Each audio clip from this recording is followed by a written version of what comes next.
One's unwitting legacy or influence.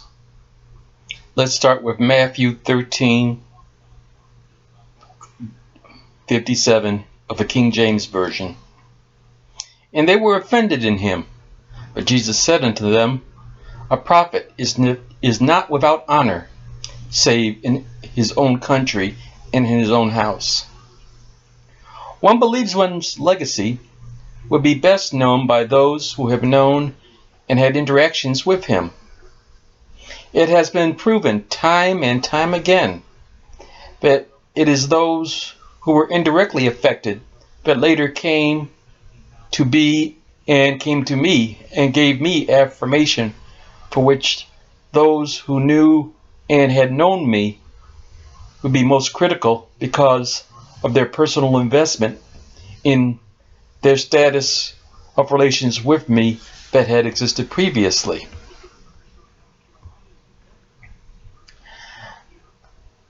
For me, it was being removed from the time of the occurrence, and this time it was high school. And much later I encountered a guy who was related to an associate peripheral to me. This guy approached me in gestures and phrasings that brought back my remarks of those past years.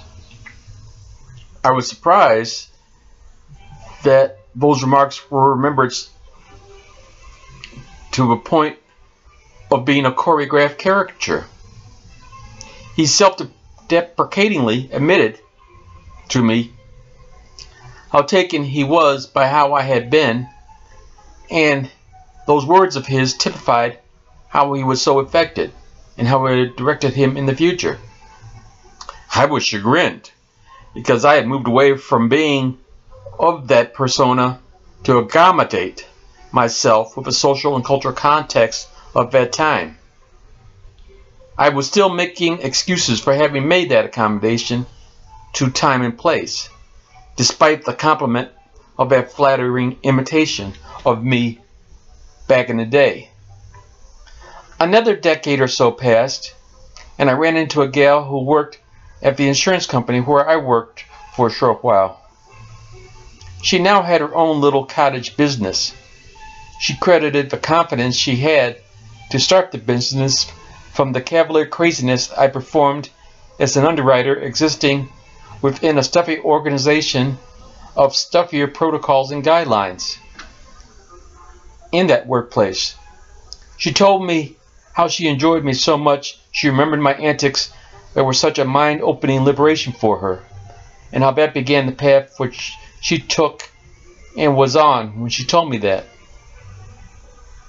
Recently, I was checking out what one of my email names would show if it was Googled. I discovered that some anonymous person was not only following that email ID, but was passing on the other email account names I was using on Google Plus and YouTube to others who were looking for what I had been posting on those two platforms.